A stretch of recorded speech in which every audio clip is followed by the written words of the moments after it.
इस वीडियो को लाइक करें, हमारे चैनल को सब्सक्राइब करें और बेल आइकन जरूर प्रेस करें हमारी न्यू वीडियो सबसे पहले देखने के लिए।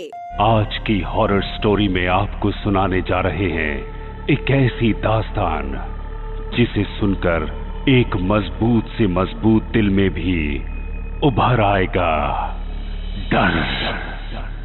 इसीलिए सुने जरा संभल कर। दिशांत की गांव में शादी थी और उसके शहर के तीनों करीबी दोस्त अंकुर, भाविन और हैदर इस शादी में शरीक होने उसके गांव पहुंचे थे। इससे पहले उन्होंने कभी गांव नहीं देखा था। यह उनका पहला मौका था। तीनों बहुत खुश और एक्साइटेड थे। गांव की वो हरियाली, ठंडक और वो साफ हवा उनको शहर में कभी देखने को नहीं मिलती थी। रात की शादी थी। ऐसे में सारी तैयारियों के साथ तीनों दिशांत के घर पहुंचे। हो हल्ला और बैंड बाजे के साथ बारात अपनी मंजिल के लिए रवाना हुई और करीब 45 मिनट के बाद अपने ठिकाने पर पहुंच गई।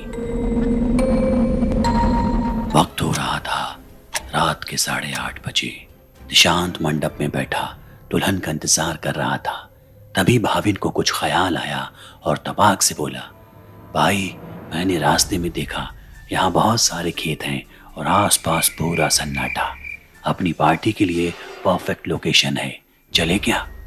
भाविन के इस नामुराद प्लान ने अंकुर के चेहरे पर हल्की सी मुस्कान ला दी, लेकिन हैदर की भ्रुकुटी तन गई। उसने भारी आवाज में बोला, क्या भाई तुम लोग हर जगह ये सब सही नहीं। शादी में आए हैं भाई, ना मैं पीता हूं और ना तुम लोगों को पीने दूंगा। मगर हैदर की बात का भाविन और अंकुर पर कोई फर्क नहीं पड़ा। दोनों ना मालूम कितने दिनों से इस घड़ी के इंतजार में थे। भाविन ने बैग से सामान निकाला और कांच की टनटनाती बोतलों को दोनों हाथों में दो दो पकड़कर सुनसान खेत की तरफ बढ़ने लगा। उधर शादी का बाजा बज रहा था, इधर बोतलें खुल रही थी। दाएं हाथ की पहली 2 उंगलियों में सिगरेट फंसाते हुए अंकुर बोला, वाह भाई मजा आ गया, और कश लेने के लिए भाविन की तरफ बढ़ा दी। भाविन ने फौरन बोतल को नीचे रखा और सिगरेट हाथ में ली, मगर अचानक एक तेज हवा का झोंका उनके करीब से गुजरा और वो हक्के बक्के हो गए। खुद को संभालते ही पहली नजर उनकी शराब की टूटी हुई कांच की एक बोतल पर पड़ी और दूसरी खेत की मेड़ पर उनसे बचकर भागते एक आदमी पर। भाविन बोला, यही है साला, पकड़ो, हमारी पार्टी पर बात करने आया है। ये कहते हुए भाविन और अंकुर उस आदमी की तरफ दौड़ पड़े। यहाँ हैदर चिल्लाया, मत जाओ भाई, कोई गांव वाला होगा। मगर तब तक बहुत देर हो चुकी थी। वो दोनों हैदर की नजरों से ओझल हो गए। हैदर भी भागा, लेकिन अंधेरे ने उसे पछाड़ दिया। अब उसकी ये दौड़ तुक्के की थी। ये रास्ता कहाँ जा रहा था कोई अंदाजा नहीं। बस फिक्र थी कि वो अपने दोस्तों के करीब सही सलामत पहुंच जाए। करीब 15 मिनट की उसकी संधी दौड़ ने उसे कब्रिस्तान की दहलीज पर लाकर खड़ा कर दिया। ये भयानक कब्रिस्तान घने अंधेरे और सन्नाटे की कैद में मौजूद था। जंग पड़े लोहे का लंबा गेट, जिसके अंदर से झलकती कब्रें हैदर को मौत का बुलावा जैसा दे रही थी।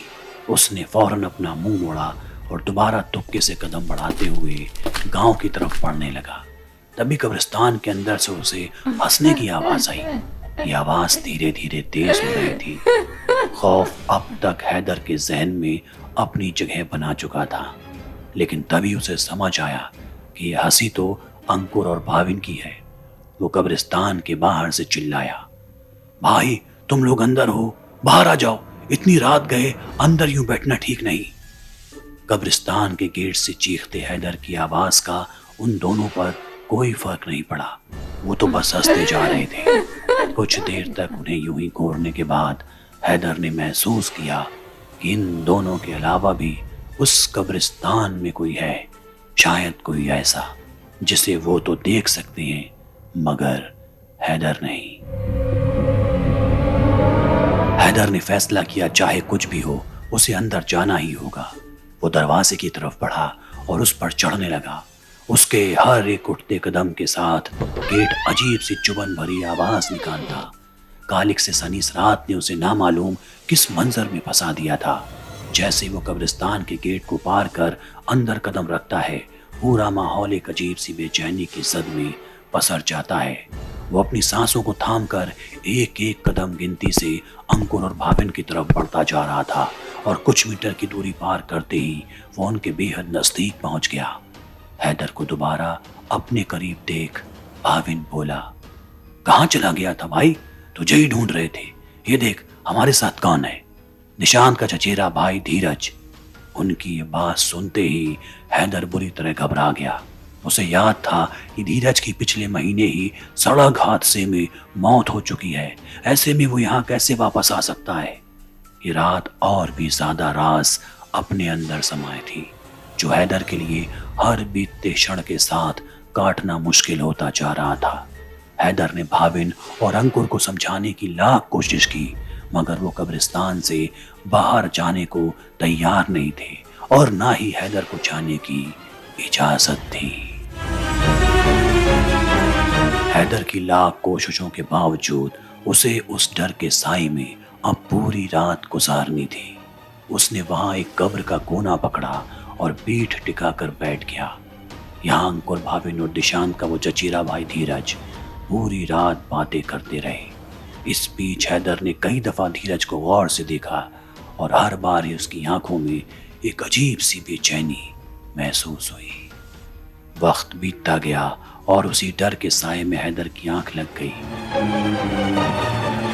अगली सुबह जब हैदर की आंख खुली तो उसका दोस्त दिशांत उसको उठा रहा था।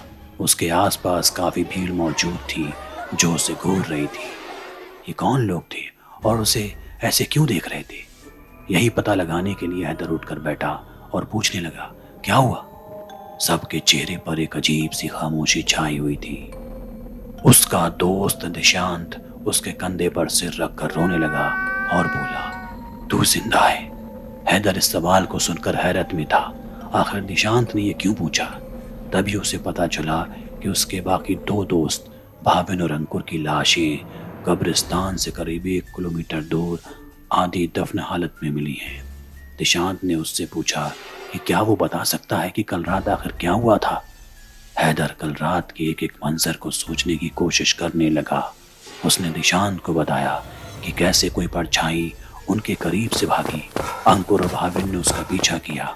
हैदर को वो तीनों कब्रिस्तान में जिंदा मिले और सुबह उनकी मौत की खबर सामने आई।